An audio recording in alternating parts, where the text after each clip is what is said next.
నమస్కారం Hunter vision news కి స్వాగతం. హెడ్లైన్ చూద్దాం. అభయహస్తం పథకానికి పరమశివుడి దరఖాస్తు. పార్వేటోత్సవం నేపథ్యంలో పలు సేవలను రద్దు చేసిన టీటీడీ. అభయహస్తం దరఖాస్తుదారులకు పోలీసుల అలర్ట్. తెలంగాణ ప్రభుత్వం నిర్వహించిన ప్రజాపాలన కార్యక్రమానికి స్వయంగా పరమశివుడే వచ్చేశాడు. సామాన్యులతో పాటు సాక్షాత్తు శివుడు కూడా ఇందిరమ్మ ఇళ్లు, గ్యాస్ సిలిండర్ కోసం దరఖాస్తు చేసుకున్నాడు. ఈ దరఖాస్తు స్వీకరించిన అధికారులు పరిశీలించి ఆయా పథకాలు మంజూరు చేస్తామంటూ రసీదు కూడా ఇచ్చారు. శివయ్య పేరుతో అభయహస్తం దరఖాస్తు ఫారం ఫోటో ప్రస్తుతం సోషల్ మీడియాలో వైరల్గా మారింది. ఇదేంటి, దేవుడు దరఖాస్తు చేసుకోవడం ఏంటని ఆశ్చర్యంగా ఉందా? నిజంగానే దరఖాస్తు వచ్చింది. భీమదేవరపల్లి మండలం ముత్తారంలో చోటు చేసుకుంది ఈ వింత.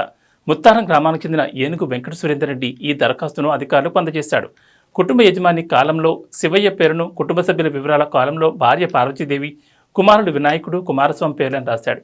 కుమారస్వామి వయసును 1200 సంవత్సరాలుగా పేర్కొన్నాడు. శివుడి ఫోటోను కూడా అతికించిన విశేషం. ఈ అప్లికేషన్ తీసుకున్న అధికారులు సరిగా పరిశీలించకుండానే చకచకా రసీదిచ్చి పంపించేశారు.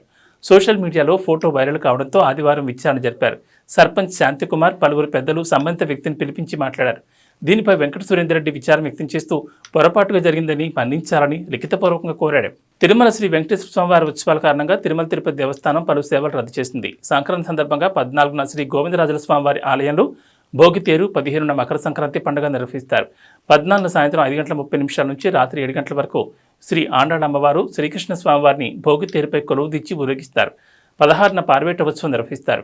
అదే రోజు గోదా పరిణయోత్సవం కూడా ఉంటుంది. ఉదయం 9 గంటలకు ఆండాళమ్మవారి మాలలను శ్రీ శ్రీ శ్రీ పెద్దజీఆర్ మఠం నుంచి ఆలయ 4 మాడవీధుల్లో ఊరేగింపుగా తీసుకెళ్లి స్వామివారికి సమర్పిస్తారు. అదే రోజు మధ్యాహ్నం 1 గంటకు శ్రీ మలయప్ప స్వామివారు, శ్రీకృష్ణ స్వామివారు పార్వేట మండపానికి వేయించేస్తారు. ఆస్థానం, పార్వేట కార్యక్రమాల అనంతరం స్వామివారు ఆలయానికి చేరుకుంటారు.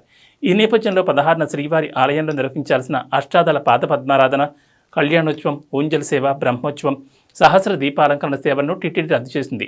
కాగా నిన్న ప్రారంభమైన శ్రీ ఆండాళ్ నేరాటోత్సవాలు ఈ నెల 13 వరకు కొనసాగనున్నాయి. సైబర్ నేరస్తులు కొత్త రకం మోసాలకు తెరలేపారని, అలర్ట్గా ఉండాలని పోలీసులు సూచించారు.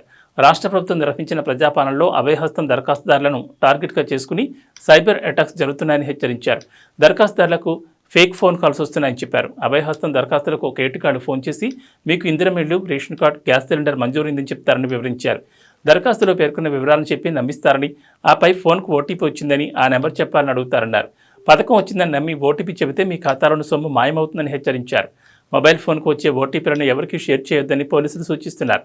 ప్రజాపాలన పేరుతో రాష్ట్ర ప్రభుత్వం ప్రజల నుంచి అభయహస్తం దరఖాస్తులు స్వీకరించిన విషయం తెలిసిందే. ఎన్నికల సందర్భంగా ఇచ్చిన 5 గ్యారంటీల అమలు కోసం ఈ అప్లికేషన్లు స్వీకరించింది. రాష్ట్ర వ్యాప్తంగా 6 రోజుల పాటు నిర్వహించిన ప్రజాపాలన కార్యక్రమానికి విశేష స్పందన లభించింది. మొత్తంగా 1.25 కోట్ల దరఖాస్తులు వచ్చినట్లు అధికార వర్గాలు తెలిపాయి. అయితే వివిధ పథకాల కోసం దరఖాస్తు చేసుకున్న వారిపై ప్రస్తుతం సైబర్ నేరస్తులు కన్నేస్తారని పోలీసులు చెబుతున్నారు. ప్రభుత్వం నుంచి ఫోన్ వస్తున్నట్లు నమ్మించి బ్యాంక్ ఖాతాలోని సొమ్మును కాజేసే ప్రయత్నం చేస్తున్నారని చెప్పారు.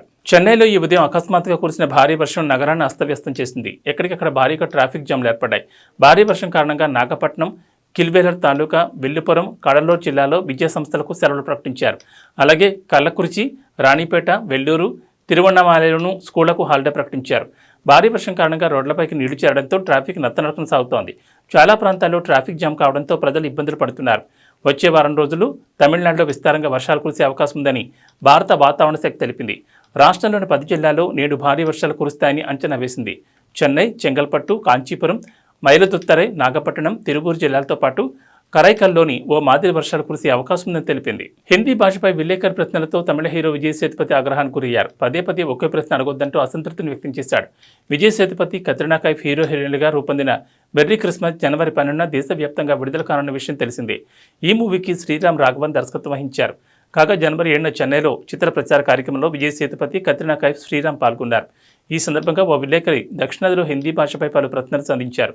గత 75 ఏళ్లుగా తమిళ రాజకీయాలు హిందీ భాష వ్యతిరేకత చుట్టూ అల్లుకున్న విషయాన్ని ప్రస్తావించారు. కొందరు ఇప్పటికీ నాకు హిందీ రాదు అని రాస్తున్న టీషర్ట్లు ధరించాలని పేర్కొన్నారు.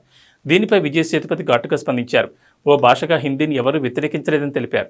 ఈ క్రమంలో మళ్లీ అడ్డుపడ్డ రిపోర్టర్ హిందీ భాష నేర్చుకోవడం తప్పనిసరా అని ప్రశ్నించారు. దీంతో విజయ్ ఒక్కసారిగా ఫైర్ అయిపోయారు.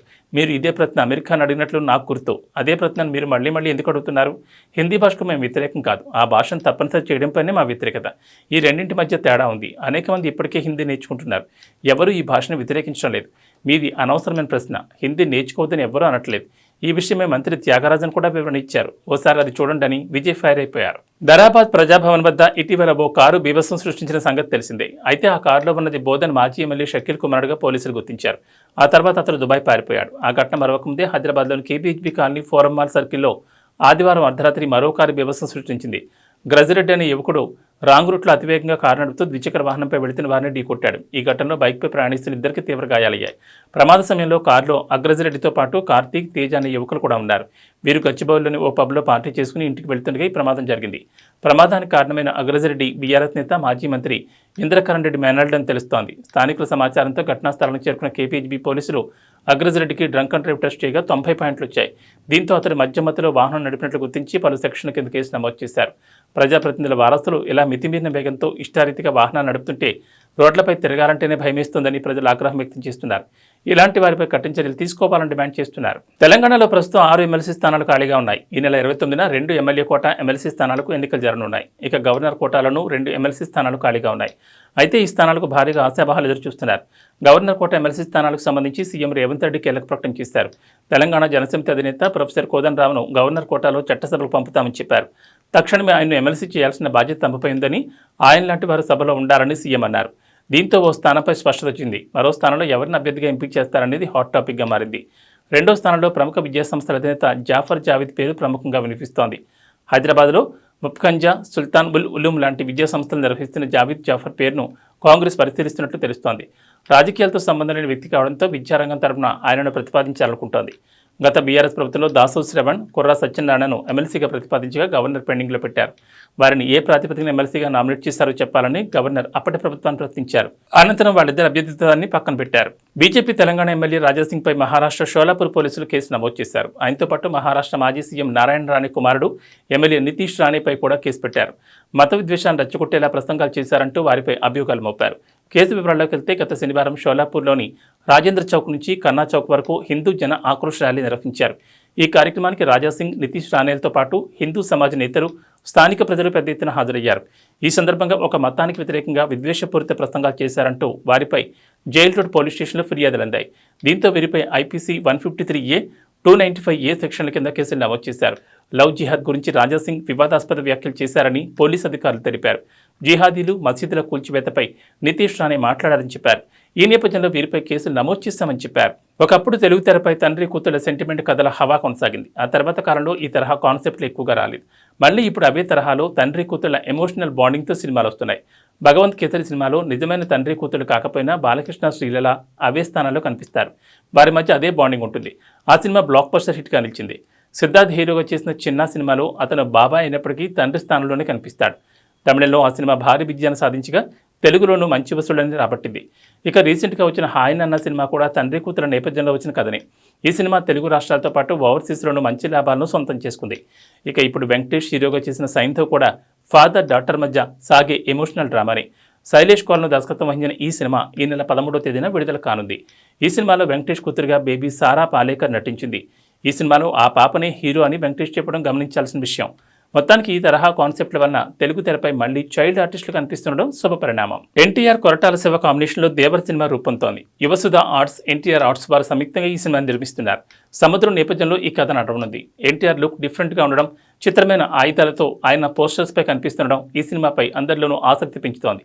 అనిరుద్ సంగీతాన్ని సమకూర్చిన ఈ సినిమా నుంచి కొంతసేపటి క్రితం గ్లింప్స్ని రిలీజ్ చేశారు. పడవలపై కొంతమంది సముద్రంలోకి వెళ్లడం, ఫిష్ను చుట్టుముట్టి దానిలోని సరుకును కాజేయడం చూపించారు. సముద్రపు దొంగల నేపథ్యంలో సాగే కథగా ఇది కనిపిస్తోంది. ఆ దొంగలతో హీరో పోరాటం చేసి చూపించారు. వెన్నెల రాత్రిలో సముద్రం నేపథ్యంలో సన్నివేశాలు ఆకట్టుకునేలా ఉన్నాయి.